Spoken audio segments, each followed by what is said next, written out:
Now that everyone knows he's the Badshah, the king of this industry, I want to understand how to crack the B2B code in India for the agencies, for the SaaS tools, for the ecosystem that we are in. Is a lot of B2B companies in India are actually global companies. You look at any SaaS, India builds for the world.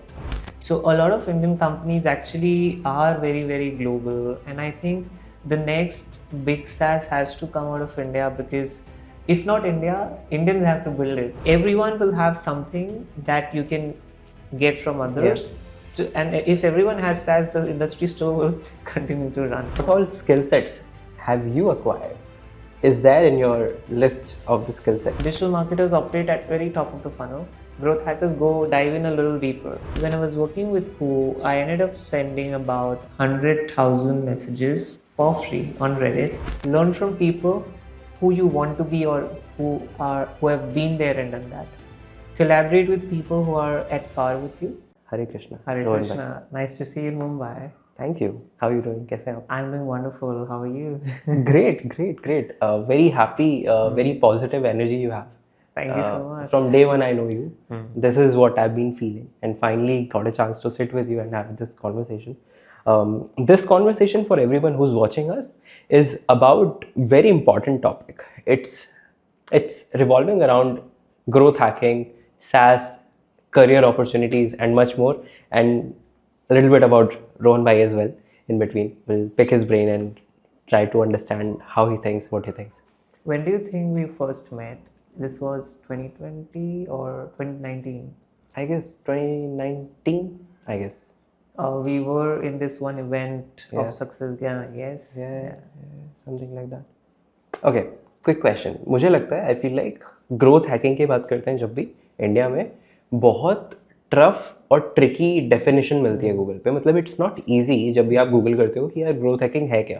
इतना complex बना दिया गया है जैसे लगता है कि ये नासा के लोग ही कर सकते हैं. मतलब इट्स नॉट फॉर एवरीवन. सो आप डिफाइन करिए, is it for everyone? Absolutely. And I think when I did my first book, which was in 2019, the goal was that everyone should define themselves as a growth person. We were back then advocating that, okay, even the designer on your team has to be more growth focused. Even product team has to think from the standpoint that if they're building this product, what can they incorporate inside the product that it leads to product led growth. Then there are different kinds of growth, like sales led, product led, community led, a few more kinds. But the point is that no matter who on a startup team, everyone has to focus on only one thing, that is growth. So it is meant for everyone to begin with. However, a lot of people, because they don't understand it, have very tricky or complicated definitions of it. My definition is very simple. Think about it like, you are not a marketer, but you're a scientist. And you are coming up with, let's say you understand the product. Then you understand who is it meant for, what is the ICP for this product. Then you get that ICP and map that ICP into different growth channels.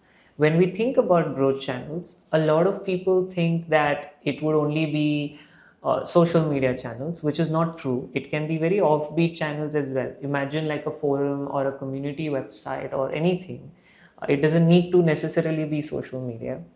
And then once you have identified different channels, every channel will have its own list of experiments to run. Let's say on LinkedIn, you can do a lot of things. For example, let's say if you had to do B2B lead generation on LinkedIn, you can run message ads. You can run targeted, like with custom audience and just generic targeting. You can be messaging people, you can be putting out content, you can be doing emails, you can be creating groups. There are a lot, you can be doing LinkedIn events.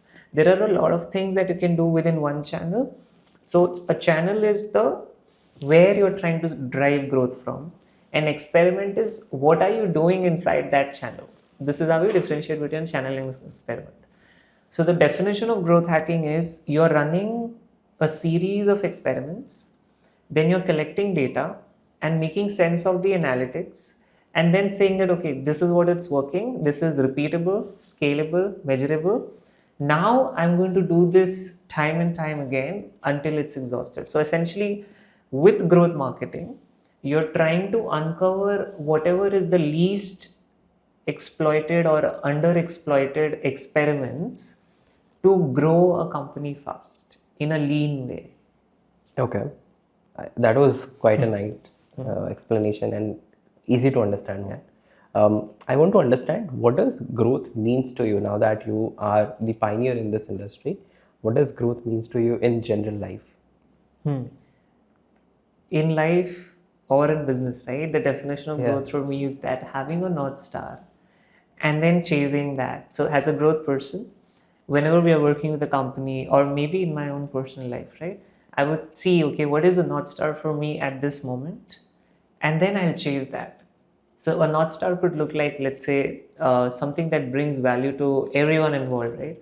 So, if I talk about business, let's say YouTube was my company. The North Star for YouTube would be, I want more and more people to watch YouTube so that my ad revenue increases. But at the same time, because of the watch time, it there is something in it for the creator to get out of, like the watch time. And then on the consumer side, the more they consume the content that is meant and tailored for them, the more the stickiness and the more they're able to become knowledgeable about. Let's say you hosting this podcast on YouTube, YouTube benefits from your content, you benefit from the watch time of your audience, and the audience benefits out of the conversation we are happening. It's a win-win for everyone. That's the North Star. The watch time is the North Star. Okay. So this is the North Star for you in business, right? In personal life, you can have different kind of North Star. Let's say, for example, my business is associated with a lot of social causes, but at the same time, we are very we don't want attention to that, versus we are more focused on, okay, because we are good at this, we want that to be the forefront of our marketing. So my North Star is that, okay, how many companies can we work with? At the same time, when we deliver work to some company, they are benefiting out of it. Because we are working with very special people, it benefits their life and it changes their life. At the same time, I have a purpose in life because of having these two, having delivering values to these two parts of the system. Then that is the value delivery for me. So my North Star is, how many incredible companies can we impact and bring the growth culture to their organizations. Lovely. I know you just mentioned that you want to keep the social cause part little private, but I want to understand, how do you integrate as an entrepreneur, as a business owner, as a professional, how do you integrate social cause with the business that you're doing? If you want to share something, Sure. I would love to. Sure. understand. So there is this, when I was in college, I came across this phrase called social entrepreneurship. And a simple definition of it is that you make a profitable company while having a social cause in mind. So let's say somebody would, yesterday we met in NAS Summit. Yeah. And I met two incredible entrepreneurs. They told me that they're creating a different kind of herbal pesticide Yeah. that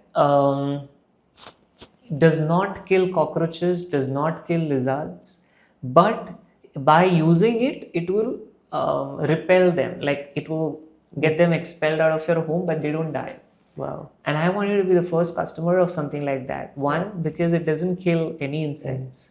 Second, it still keeps your home safe. So it means that they have this, Thoughtfulness in their process, that okay, they don't want to kill any animals, whether it be insects who are perhaps not as useful for the economy, but they are still mindful, and their target audience then is people that who are very, very cautious of their karma. So in a way, I would also call it a social entrepreneurship, although it's not directly, because there is something in it for everybody, right? For the company, for the little insect that don't have a brain to think about this, but then the people who are using it can have their own minds into it. Similarly, when we build companies, a lot of big organizations have a different quota for differently abled people or specially abled people, but they do that just because there's a policy. there is a PR statement about it for them. For us, it's not like that. For me, like trying to work with differently abled people or specially abled people is like a driving factor. I want to work with them. I want to teach them, and all of them have like different teaching, different ways to learn. So, for example, I was trying to work with, still in talks, trying to work with a person who cannot listen but can talk and see. So I was thinking, oh, shall I learn sign language just so that it's easy to communicate to them? A few other people cannot are wheelchair bound, but they are absolutely fantastic. And what I've noticed is that specially able people are so much more committed versus the regular folks. And in our organization, our working hours are 4 to 6 hours per day. Wow. And that is full time. All we expect is that let's be laser focused, let's get all the work done, and the rest of the time is for you.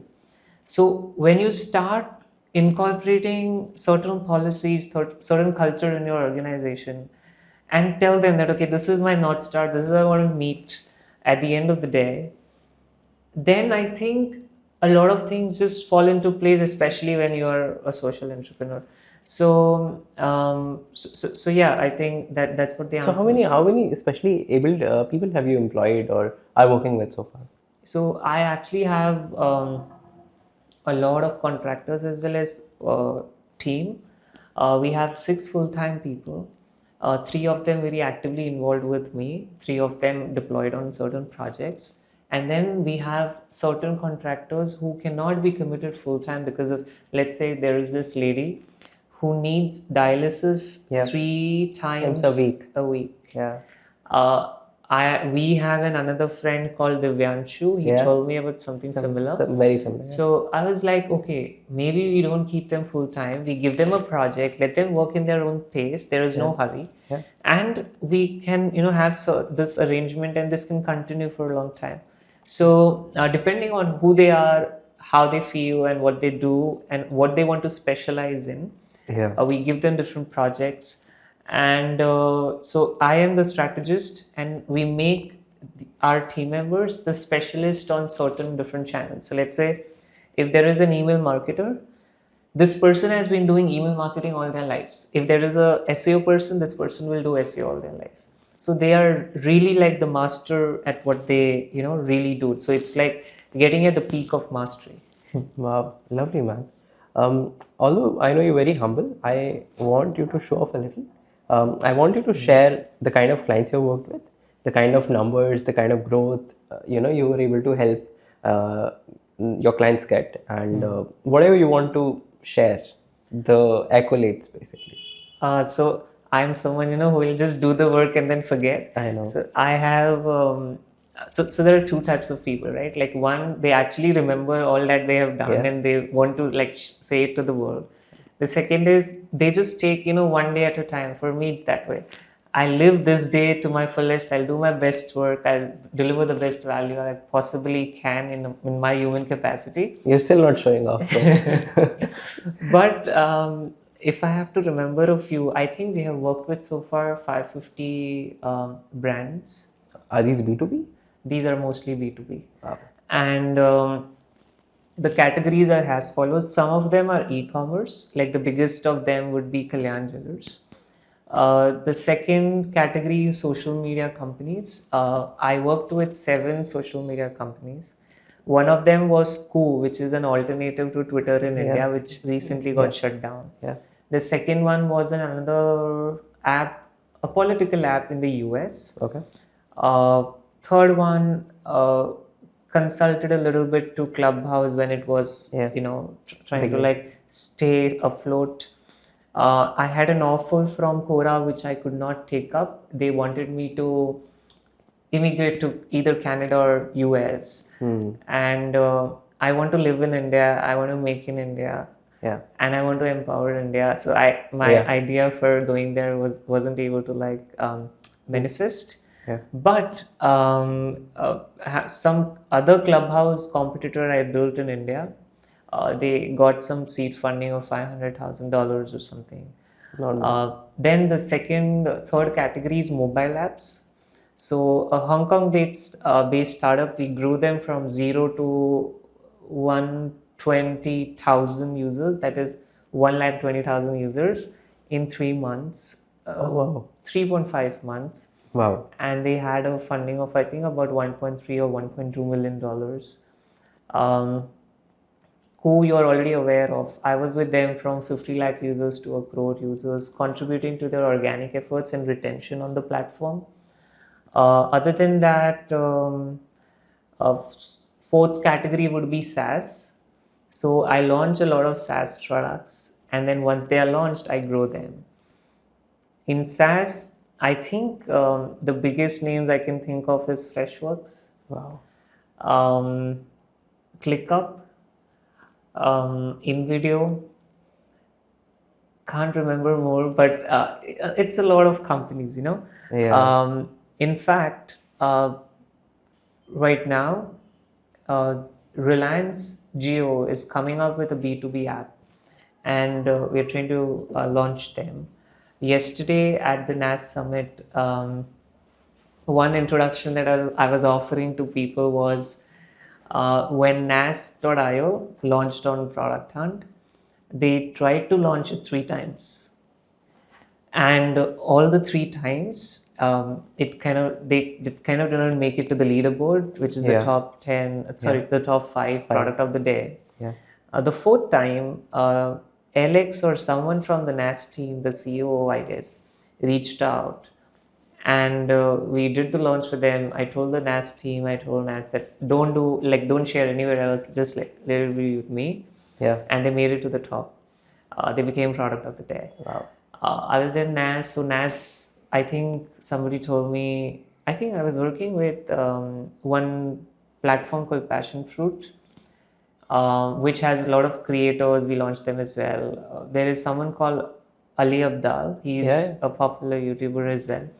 So Ali Abdal is a YouTuber, but then a lot of creators these days are creating their own software, SaaS Right. as well. Right. So I launched Ali's Firecut. Okay. Ali and his college best friend, Okay. Sohail, Right. launched this together. Right.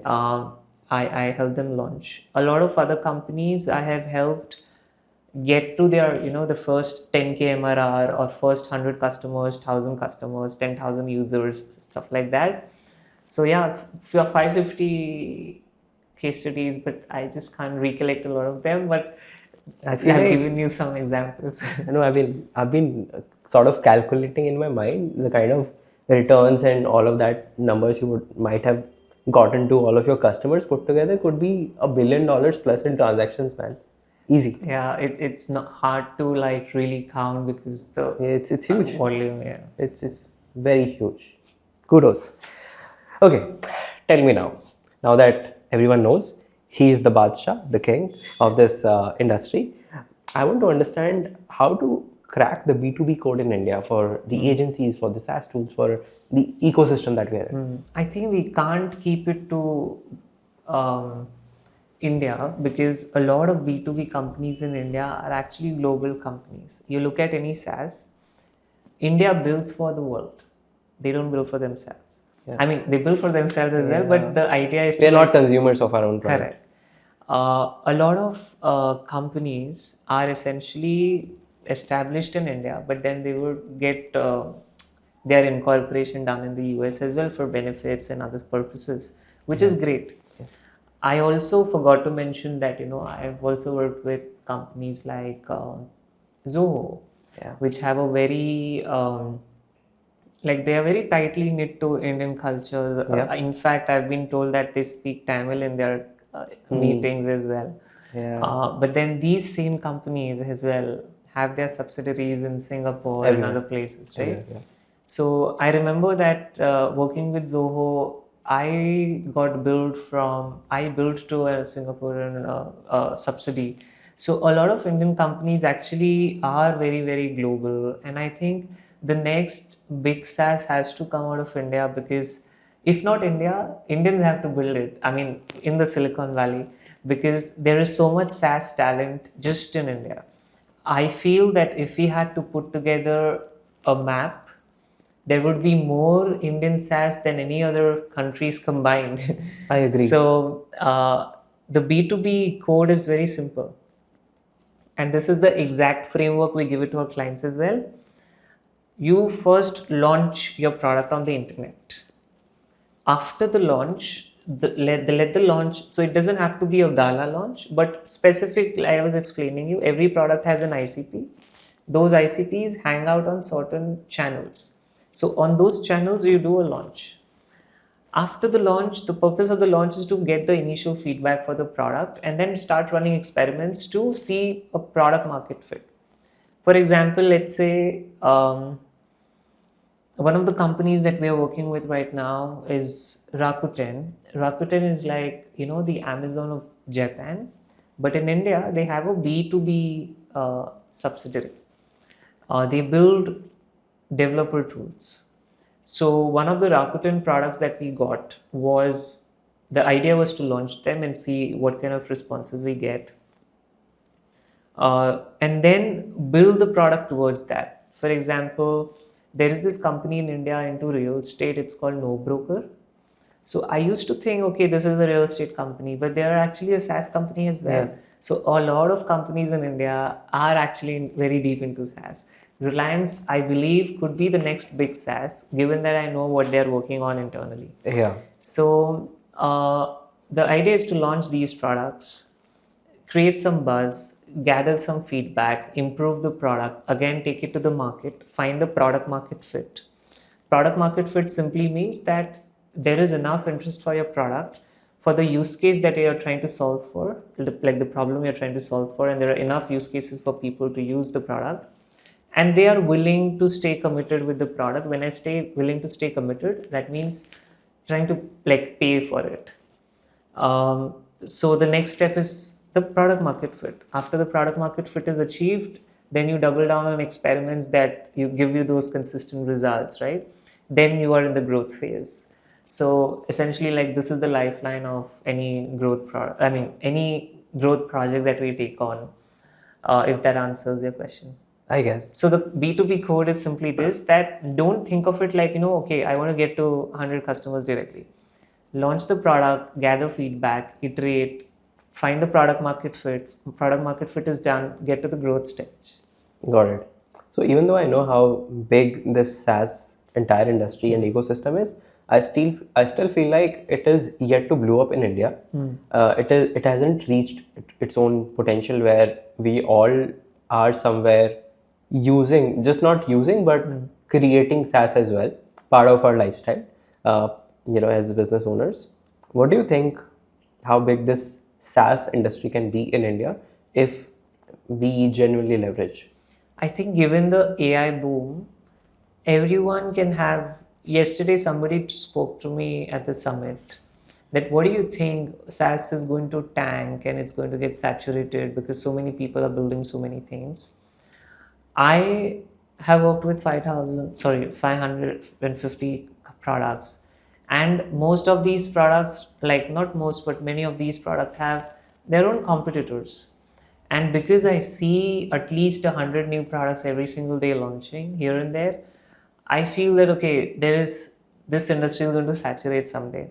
But then when I give actual like deep thought to it, all of us here can have a SaaS. Like I can have a SaaS, you can have a SaaS, he can have a SaaS. Yeah. And we could still be like, this industry still be big enough for everyone to have customers. Right. Maybe your SaaS is you will do something into podcast editing. My SaaS is I'll do something in marketing automation. His SaaS is he'll maybe make some camera that self records or whatever. So everyone will have something that you can get from others. Yeah. And if everyone has SaaS, the industry still will continue to run. So I believe it is catching on, given that how closely I am into this. But I think the next stage would be that I would want every single person to have their own SaaS. To do, let's say if you're into a service business or anything, right? Try to see what are the workflows that I can convert into even a micro SaaS. So it's essentially like this. So you build a micro SaaS for solving a very specific use case. Then you convert it into a mini SaaS with adding more features because you have some validation for the market. And then that mini SaaS someday becomes like, proper big SaaS. And then it becomes the likes of Zoho, Freshworks, like these people will build Giants. their own line of products. Like Yeah, so Zoho many will products. have everything that you need. Everything. So that's where you start. You start with a micro SaaS. Everyone should have their one personal micro SaaS. I absolutely agree here, and I feel like it doesn't have to be like you're chasing thousands of active customers. You can be happy with 10, 20, 30, 50, I know SaaS 100 products as well. that just need 100 customers to continue running. Yeah. And it all depends on, what is their MRR. So you can have, let's say, 10 customers paying you 10,000 per year versus having 100,000 customers paying you $1 per year. Makes sense. Totally makes sense. Okay, now coming to the beautiful part of this discussion, that is about the skill sets. I have two questions. First, I want to understand, while we are talking today at this very date, what all skill sets have you acquired? Is there in your list of the skill sets? And then the second, what does it take to become a growth hacker in India? So I believe the difference between a digital marketer and a growth hacker is that digital marketers operate at very top of the funnel. Growth hackers go dive in a little deeper. A lot. So they are working on acquisition for sure, but then they are also activating people they acquired. They are also trying to retain people they acquired. They're trying to get referrals from the people, like the users they acquired. They're trying to monetize the same set of users. So it's like a full journey of a consumer on any app or product. Right. With digital marketers, I don't see that. I believe the more focus is on traffic and leads. Yeah, it's very specifically done. Yes. Also, I've seen growth hackers come with that technicality with them. They can, script a little bit, code a little bit, or at least understand analytics, or maybe can write pseudocode that can be converted into actual code to do all kinds of things that will give them a leverage in the marketplace. For example, I was once accused of breaking Reddit. Okay. Now imagine, how will I break Reddit, like a platform that's running for more than several decades or a decade? How can someone like me break Reddit? I cannot. So what the actual case was, I was working with this European some startup that built a platform that allowed you to send Reddit DMs, and nobody does Reddit DMs. Like nobody even markets on Reddit. Yeah. So when I was working with Ku, I ended up sending about 100,000 messages for free on Reddit using this tool. I was their first enterprise customer, paying about $1,500 in subscription. And this tool enabled me to do this. They were using APIs and stuff. And now you see Reddit has paused access to their API. They have made the API expensive so that developers like these are discouraged. And I was even deplatformed from the platform like Reddit. They accused me of breaking it. Now this year, I'm respectfully onboarded again because I came out clean. So a lot of these things, this is not textbook or book knowledge, right? Like you cannot learn this through someone. You have to come up with things like this yourself. This can't be taught as well. Yes, so I gave a lot of feedback to this European startup when they were building this. I told, okay, it has to have this, it has to have this. And then we built it together. In fact, they had a MVP ready, and then they continued to improve it based on feedback, which is exactly how it is supposed to be. So this is not something that can be taught. And when people think of buying courses and all of these things and getting coached, I feel that you're limited by what they're asking to think versus letting your thought process wander and come up with something unique, right? Yeah. To give you another example, I think this was back in 2018. I launched a Twitter SaaS, my own product for the first time. I acquired 1,300 users, and Twitter I think they removed access to their APIs from my product in about 9 months. What happened was we were creating pools of similar people. Let's say this is the marketers pool, this is the content creators pool, this is lifestyle people group. So, and they were exchanging or boosting each other's engagement authentically where they found it to be okay. For example, let's say as an entrepreneur, I might like quotes and content about startups. So we had this engagement pattern there. What happened is, because again it challenges the advertising revenue of Twitter, because then if people are getting a huge boost for their tweets by just actively engaging with each other, there is a possibility that nobody would want to run ads if it becomes big. So on one tweet, we were able to get like 100,000 impressions, thousands of likes and retweets. The reason being that we held similar users match with similar interests, and the big tech does not want you to figure out such ways. They want you to advertise more, and that's why you will see there is so much more focus on advertising these days, because a lot of organic marketing is going away, what used to work back then. In fact, even SEO is going away. So as a growth marketer, you will no longer talk about SEO. You would say that, okay, I will do SEO for sure, but I'm trying to also do LLMO, which is large language model optimization. The content that I'm producing on the internet must also show up on LLMs like ChatGPT, Perplexity, Gemini, and all of the others. So LLMO is like the future. Now, how would you do that? You would reverse engineer and continue to find out, okay, what are the sources of these LLMs, right? Most of the sources are very kind of well known, like it's Wikipedia kind of websites. A lot of media companies had an issue and a problem with LLMs scraping them and using them. There is an option for them to also opt out. Now it's going the reverse. Like a lot of media companies want their content to be included in the LLMs, even though it directly affects their advertising, because otherwise they will be irrelevant. So people are going after media companies, like they want to be seen in those media partnered websites that are partnered with LLMs, because they know that then the content will get syndicated into LLMs. So Google News sites are another source of being quickly indexed. Just ranking on the top 10, top 100 or whatever is also a good signal for an LLM to pick up that relevant content as well. So that's why we say that, okay, you will continue to do SEO, but you will also focus a little bit on sites that the LLMs are prioritizing. For example, I guess Google and Reddit have a content partnership. So what Google is doing is they are taking content from Reddit and showing it on Google, and then Reddit content is also partnered to be on ChatGPT and all the other places, right?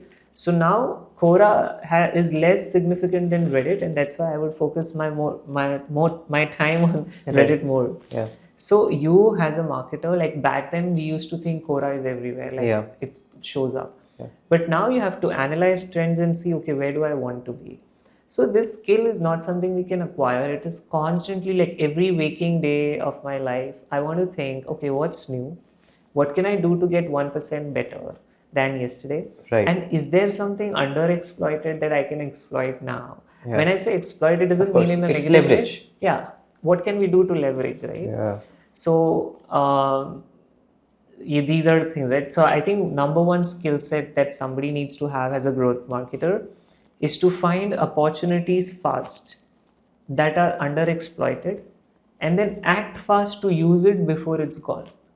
So it's more of what you're trying to say is it's not about skill set, it's about a mindset, and It's you have more to, of a mindset of a growth marketer. and then you have to be more of a strategist and a lot more things. These are most of soft skills, rather than hard skills. Okay, got it. Because you can always systemize your processes, right? For systemizing, let's say you have an SOP for podcast publishing. Some parts of it you can deploy people to do it, and it gets systemized by humans. Some part of it you can do it automatically. Now we have AI that can cut reels and do editing. There is ChatGPT for, by the way, video editing as well. It's called eddy.ai. So now you can also systemize with automation. So for systemization, you have humans and automation, and you keep it to that. But as a growth marketer, your job It's is not to that. think all day that, okay, what is the next thing I need to chase? Okay. So a lot of brain is being used. Okay. Okay, I know, and not just me, but a lot of people know that you've been trending on Twitter, now X, over the last few years. Every year you're trending like at least few times every year, right? How does that happen? How do you feel about it? Oh, so I launched a book actually. I had bought it. I wish we could have it. So what we do is we recognized, so every other country was doing their own growth hacking days. I wanted the entire world to be synced into, okay, saying, okay, July 14th is the growth hacking day, because that's when we launched the growth hacking book. Right. The growth hacking book has 2 parts in the series.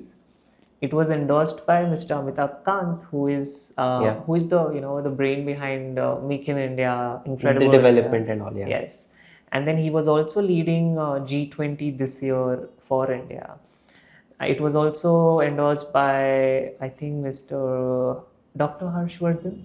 He was the health minister of India. A lot of support from uh, the political community, the marketing startup community across the world. So 20 startup communities from 20 nations were involved into like making this book. Everyone contributed, like total of 135 people contributed in the series. The likes of Noah Kagan from AppSumo and a lot of other incredible people. We made it to the bestseller list on Amazon. So there are 2 kinds of bestsellers. One is the category bestseller, the other one is the nationwide bestseller. So we were category bestsellers in 20 nations. We were nationwide bestseller in India, ranking #1 on Amazon India entire website, even higher than the likes of Chetan Bhagat, Jay Shetty, Gary Vee. So we, just for fun, we say that their PR actually is beaten by the PR of our audience, and it's incredible. I probably would end up writing more. These books were also placed in certain libraries in the US. The Manchester College had it. In India, MIT University and a few people had it in MBA schools. We made a world record of being the only book with maximum number of nationalities involved, an anthology. So back to your question, I think what you were asking was Twitter trending. how do we trend on Twitter, right? So when we started to do this book, a lot of people from other nations joined in, a lot of people from India joined in, and every July 13 we would trend the growth hacking day, because I just wanted to put growth hacking in the map that, okay, there is Makes something sense. like this. Makes sense. If you notice from 2018 to now, if you check the trends, you will see there is a spike in surge of not exactly growth hacking, but people being in growth and product roles. Yeah. And that's exactly what we wanted. I'm not saying that the book did it or our community. It was a collective effort of the entire industry for us to be propagating this. And now we are set in the right direction, right? I mean, a lot of new people are getting employed. A lot of companies now only have growth roles. Like even if you're a social media marketer, you have a growth role of contributing to the bottom line of the company, right? Right. So back when I remember in 2018, we launched this book. Our friends Piyush and others were at the conference, and I was being interviewed for some local television, and I told this one thing to them. I still very clearly remember. I said that there will be a point in time that everyone in an organization is just committed to growth. So let's say, even if I'm a designer, the same thing I was mentioning to you, my UI UX matters so much for my users to be sticky on the platform. So they are focused on PLG, product led growth. The social media person is not supposed to be growing the followers. Their job is to see it as a funnel. So you're growing social media accounts, you're getting followers, you're converting that followers into community by getting them on newsletter or your community spaces. Then that community is nurtured further to get into your product. So think about it like concentric circles. At the core of it, it's your tech product. At the outside circle, like outside of the core, is the media company, and outside of the media company, it is the community. So the community consumes the media promotes the product, and when I say media, it means that all of us now Our media companies, you are a media company by doing this. Yeah. What I've seen and what is statistically seen is people's trust in mass media is decreasing and people's trust in creators is increasing. So every brand now needs to think like a creator. So hence I say your product is supported by your media is supported by your community. This is the formula for also B2B success. Oh wow. I still remember everything. So when you mentioned about that TV, thing, those phrases, I still remember all of that. And I think these has been, so, see, I've read the book, and this has been very helpful as well in my journey, and I've gifted a lot of book to my friends as well. Yeah. Coming to the author mindset. So I want to understand this because I've written a lot of things for my own, but not like a book. You have a few times with a lot of your friends from so many nationalities. I want to understand, how does it feel to be an author, and when you are in that creative zone, when you in that author zone, how does it really feel? So, as a growth marketer, right? As an author, I mean, as an author, how does it feel? What I'm trying to say is, as a growth marketer, I always want to do offbeat stuff. Okay. So I was thinking that, okay, everyone can write a tweet, everyone can write a LinkedIn post, which is, like easy to be out there. But it takes time and effort to be an author. A lot of people want to become an author, and they are incredible writers. I feel like this, just like I say everyone should have a SaaS, I say everyone should have a book every year. Oh, wow. Because Ayush in 2023 was so much more different than Ayush in 2024, and the teachings and learnings that he had would be so useful for the mini versions of Ayush that are coming up, right? Yeah. I believe every human should write a book every year, if not every year, at least 1-2 years ka gap. For sure. Because then you know that, okay, as a person, I've evolved so much. I am absolutely ashamed of the interviews I did as a 16-year-old. I'm ashamed of the book that I wrote. I don't feel very proud of it. I feel cringe when I watch myself on YouTube channels. But then I know that, okay, I'm so much more better now.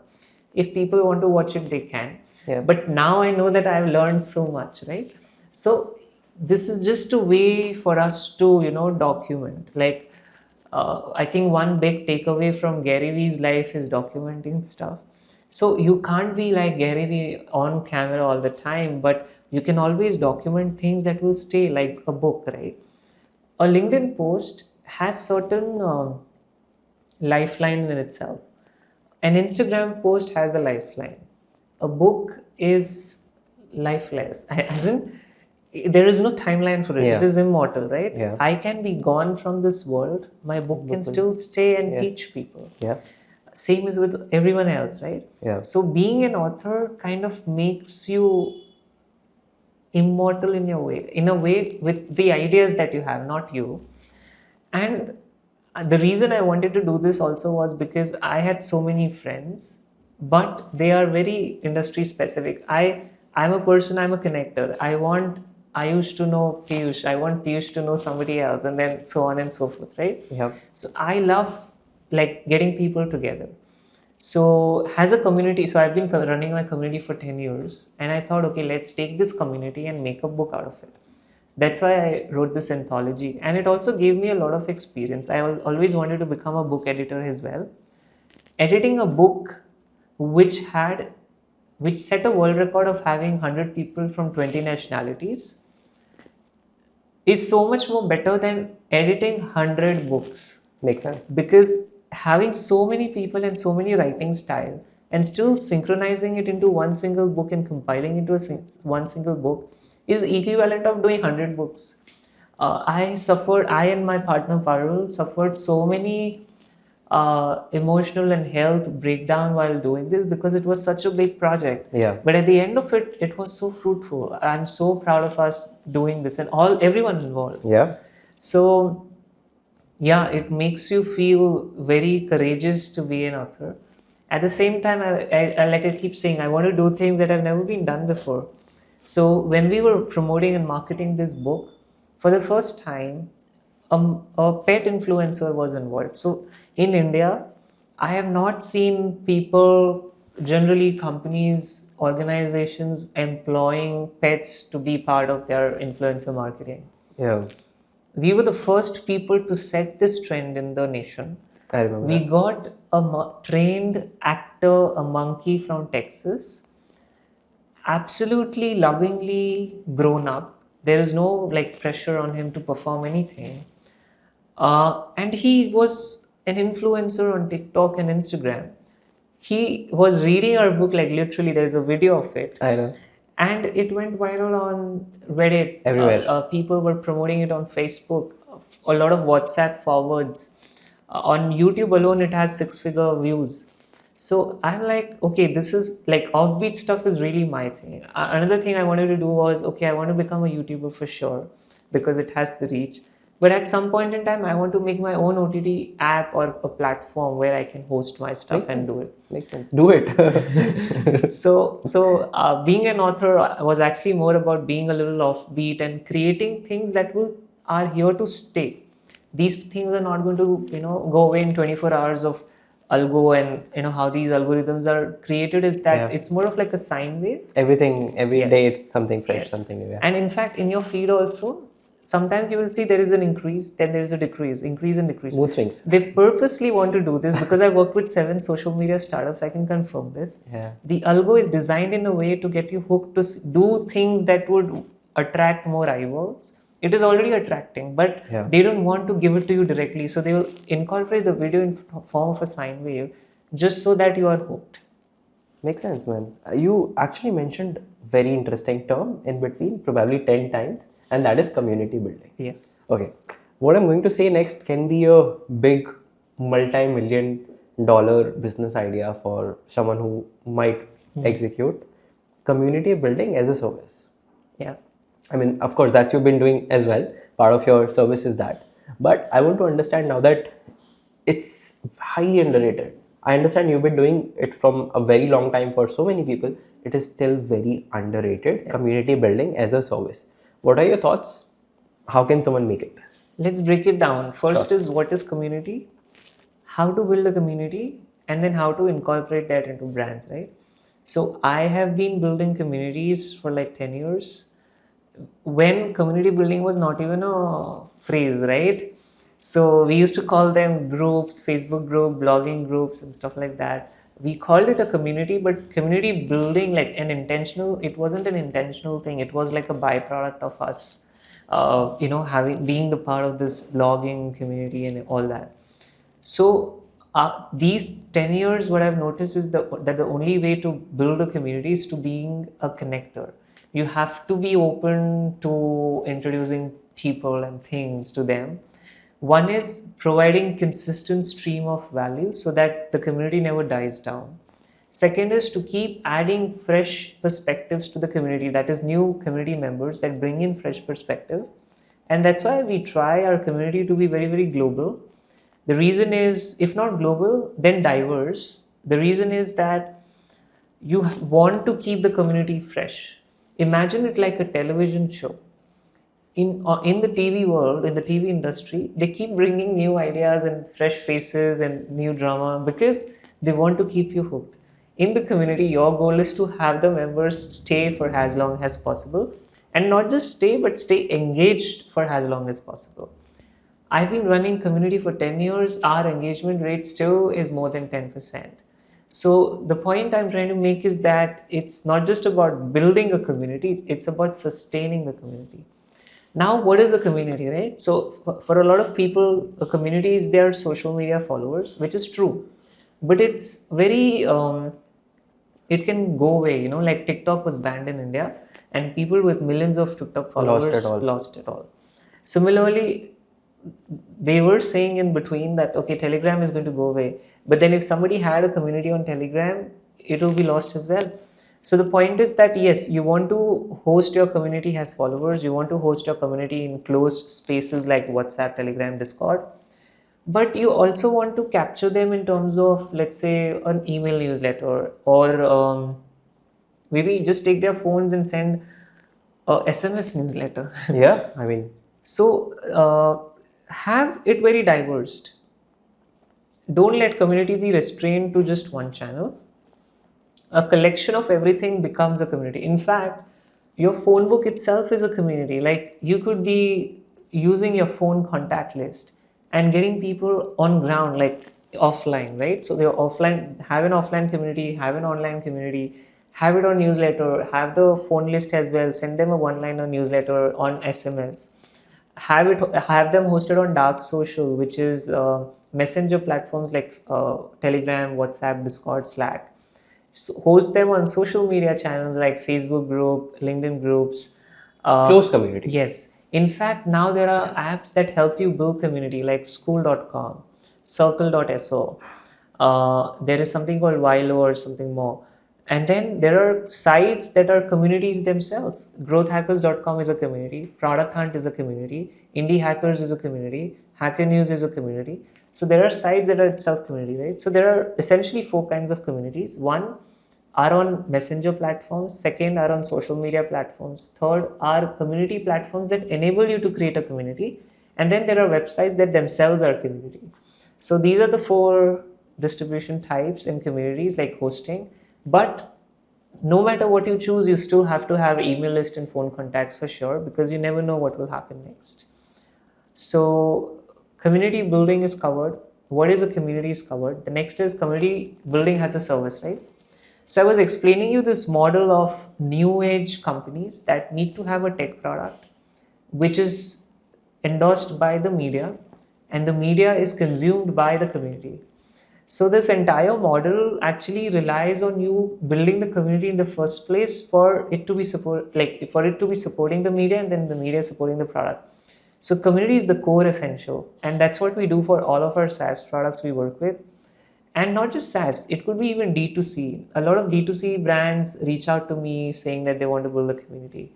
But because we specialize in SaaS, I try to take up SaaS. However, wherever possible, we try to help them as well. I was just working with a fitness app and they wanted to build a fitness community. Then once the community is built, you need to have that community consistently engaged. For that, you're building the media company. So the media company could be a website, a news site, or just stream of updates on Telegram channels or WhatsApp groups. It can simply be Facebook, LinkedIn groups as well, Slack group as well, or it could be a newsletter as well. So some form of media to like keep the community engaged. And then at the center of it, there is this product. Now, this community needs to be hooked with a product as well. It could be a SaaS product, it could be a course, it could be a newsletter. It should be something that brings them together. It can be something as simple as a book, right? So yeah, that's the entire framework right there. So you see how everything naturally integrates. For the B2B products, for the community building, the model remains the same: the media, the product, the community. There's nothing different in that. All right. Now, for those who have watched us so far, coming to a very interesting part of this discussion, we're going to talk about Rohan Chaubey, finally. So, I want to start with the values you've gotten from the parenting, from your parents and everything. How does that look like, and the values that you have? So I come from a very humble family. So my forefathers, my ancestors used to be Pandits in Kashi. Then India was struggling with freedom from the Britishers. So they became freedom fighters. So imagine priests taking on the soldier, the war. Yeah, they became warriors. And then because they got into this, the freedom struggle, a lot of their further generations then went into army, navy, and started to like do civil services, police. The last generation that I can think of, I think my grandfather was a policeman, and then my father got into a corporate job, and then I got into business. Finally a change. So it's like, going from being a priest to being a freedom fighter to serving the nation, and then getting into a corporate job, and then starting a business. That's the transition my family has seen, and hence there is so much, like, for me, stability comes from being a part of the nation that thinks of the world. I don't think I would want to be living anywhere else in it. Like I would want to travel the world, but I would always want to be in India. One, because of the cultural significance. Second, because of all that our ancestors have done to make this country what it is right now. And I think every family in India are personally involved in the freedom struggle at some point in time, if you trace back your histories. The third thing is, right now, what India is doing for the world is itself like something to be very proud of, whether it be in terms of how we engage in conflicts geopolitically, how we offer resources to the world.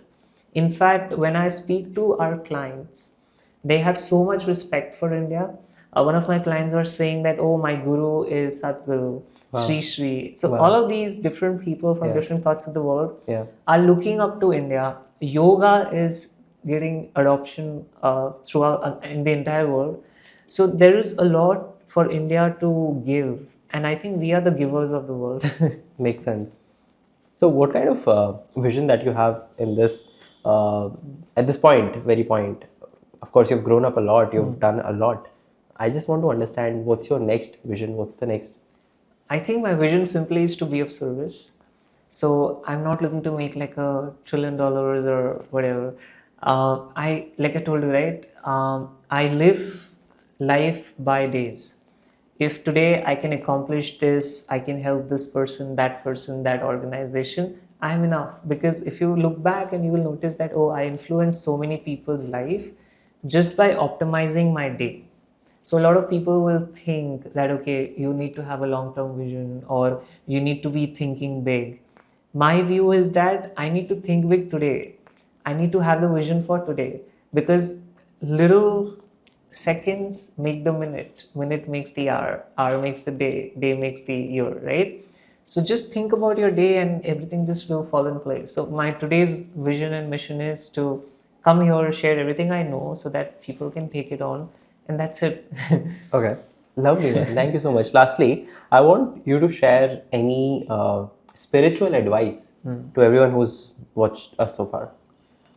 I think there is no spiritual advice, but there is definitely something logical here. Sure.